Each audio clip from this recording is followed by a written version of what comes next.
superhero. We're going to close out the call with another special individual who has another important announcement to share. This has been an incredible call. I hope that everybody has been able to really take this in.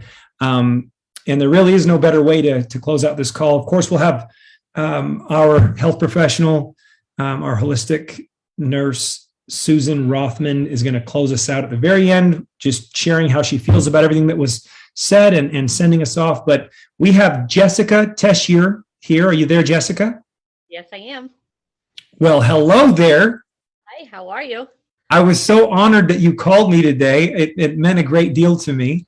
I was so excited to see your name calling me, and I was grateful that I was available at the time. So I know that, well, real quick, let's rip through it. Let's be appropriate for people that don't know you. Where are you calling from? I'm calling from Norton, Vermont. Norton, Vermont. I know you are another ER Shred Heart of ER Shred, Mimi Terrell Heart of ER Shred Award recipient. Who shared ER Shred with you? Mickey Voter. Yep, Mickey Voter. That's right, of course. And she's amazing. And then also, what is your passion? Well, passions change. Of course, my animals, my kids, but most of all, life. Just living life and enjoying every moment. Well, that sounds yummy. Thank you. I love that. I can get with that. So I know that you have some wonderful, significant news to share. I'm not going to, I want you to just be able to open up and share with everybody. I also asked if you would share about your coming together with Heather Sika Leonard, along with you and your daughter Jennifer and Coleman Clifford. These are all very significant people in this community. So maybe you can tell us about that too. Absolutely. Yeah, I'll start with that. This weekend was absolutely amazing. Probably one of the best times I've had since being associated with Isagenix. Coleman had posted, I don't know, a few months ago about the Fight for Air Boston stair climb, and back and forth talking about different things. And my daughter looks at me at the time, and mind you, at the time I was still in a walking cast, and she's like, "Mom, we're going to Boston to do this." And I looked at her and went, "What?" She's like, "No," she goes, "I need one more community service thing for my graduation," which she graduates next month. She goes, "That's going to be my community service." She goes, "I'm going to climb in honor of my grandmother," which is my mother, who passed away just recently, a year ago, from lung cancer. She goes, "I want to climb with them." She goes, "But I want to meet these people." She's like, "I absolutely love when Coleman talks." She goes, he's awesome. She's He's like, the voice of ER Shred. We got to put it out there. He's all about the butter. And as Heather shouted across the streets of Boston when we saw him. It was amazing. Of course, Heather's trying to find parking, and we're in a group chat, and we're walking down the road. And of course, I've never met Heather face to face, just through this. And I hear her screaming from across the parking lot, yelling our name. And it's like, how awesome is this? We've never physically met in person. And just because of these connections, she's hollering to me, I'm hollering to her, and we was like, yeah, knew exactly where she was and connected. And then we, same thing when we're waiting for Coleman to show up, and we see him coming. I'm about to holler, "Hey, you have any butter?" And Heather's yelling.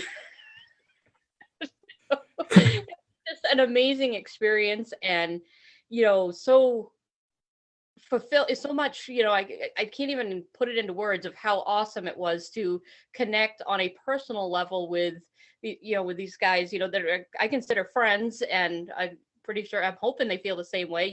Were they as good in person as they are online?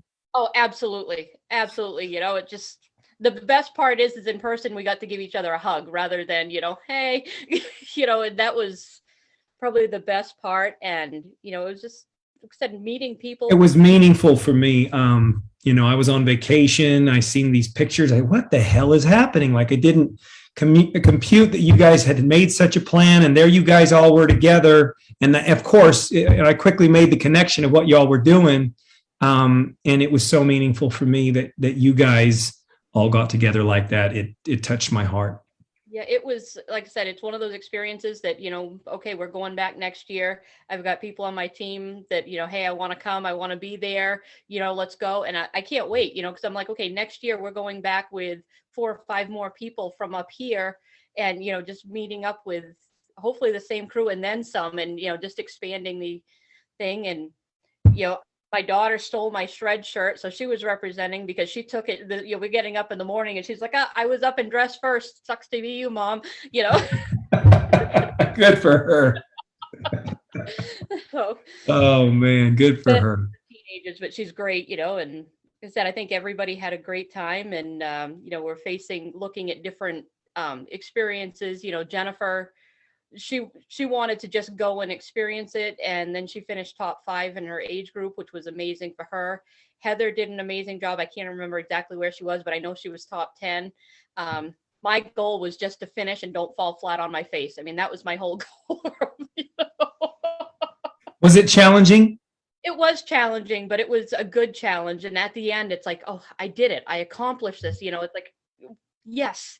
And then from there, it's like, we're walking up to, the top of Fenway Park, and my daughter looks at me and says, we're doing this next year, but what's our next challenge?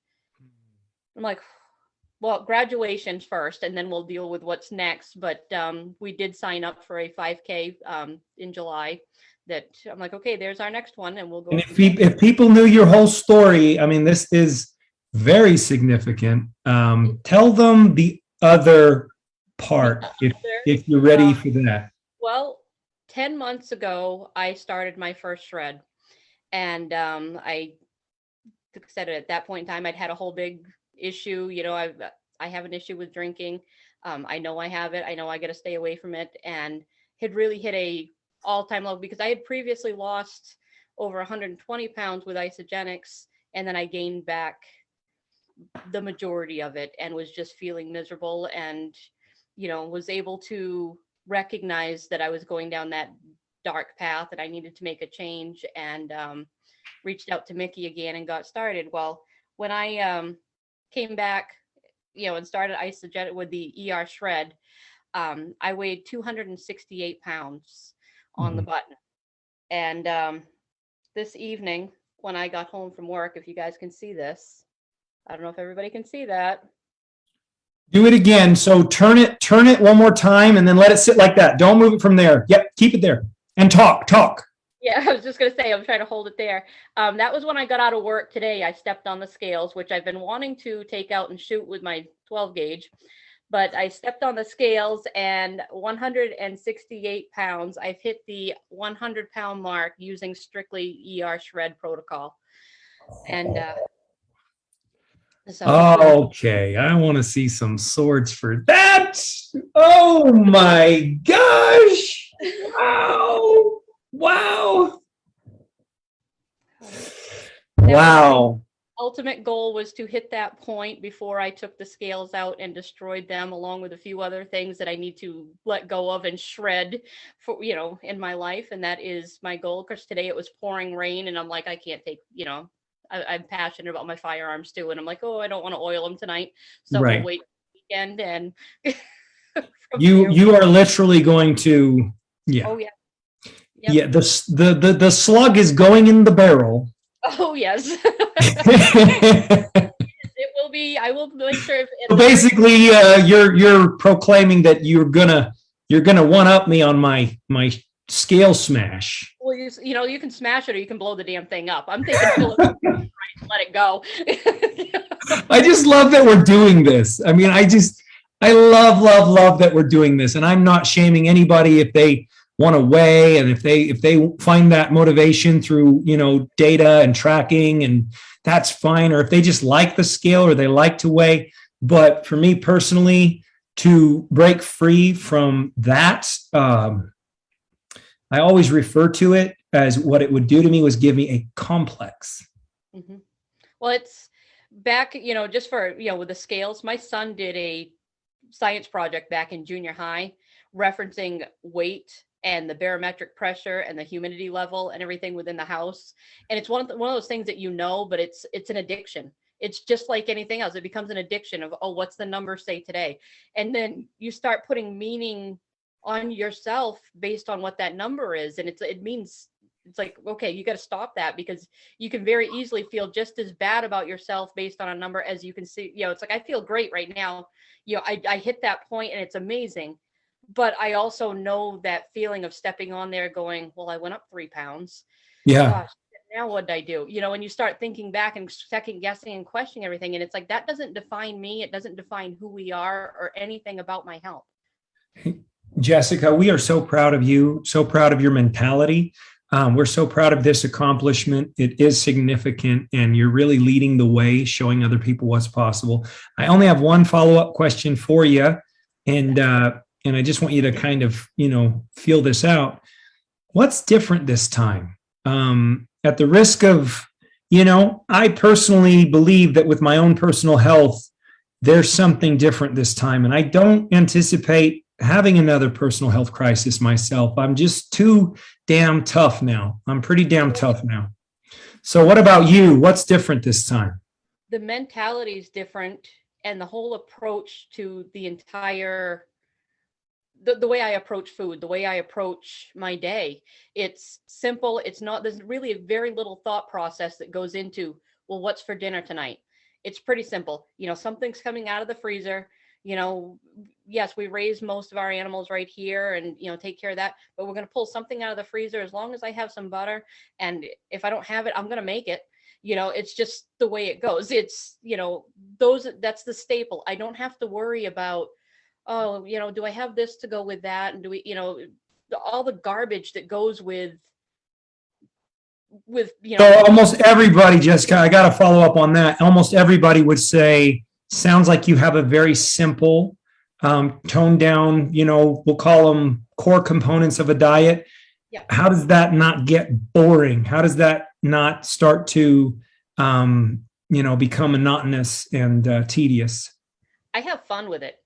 I love, piecing things together, whether, okay, we're having turkey. Well, okay, let me see if I can, I have homemade sausage. I'm going to stuff that inside of it and wrap it with bacon, throw it on the smoker. It's different. It's not something everybody has. Same goes with, steak tips. Well, we can all make steak tips. Well, let's wrap them with bacon, fry in a little butter. Let's, just do something different with it. Maybe I'm going to roll it in eggs and then drip, cover it with bone broth. Just anything different, just to give it a different flavor, different, and have fun with it. It's one of those things that I enjoy doing, which I know my family hasn't started complaining yet. And this is the way they've eaten for the last 10 months. And there has been very little, we have the staples. Wow. We have steak, bacon, pork, chicken, sometimes turkey, depending on, right now it's turkey season. So I'm sure there'll be one or two hits. And quality of life, where would you have rated quality of life on a scale of 1 to 10? Quality of life, overall health before ER shred, and where would you rate it now? Before, I was miserable. I was looking for a way out, whether I drank myself to death or whatever, I was looking for a way out. Yeah. Now I get up every day and I can't wait to see what today's going to bring. It's go to work and, the guys complain we're picking litter. Who likes picking up other people's garbage, right? I look at my phone at the end of the day and realize I just walked 8.5 miles and I'm like, yes, success. I walked 8.5 miles today. I could care less how much garbage I had to carry. I walked 8.5 miles today and I got paid to do it, Oh man, that's cool. Very cool. Well, I'm so happy for you. Congratulations. What would you say to all the people out there who kind of feel like they're at that state that you mentioned, that they're that far gone and just looking for a way out? Look up, get online, seek us out. One of us, there's enough, as Coleman says, enough shred heads out there. You've got to know whether you jump into the group, start asking questions. We're here, we'll help. And believe me, it's life changing. Yeah. Yeah. We love you. Thank you. Yeah, thank you.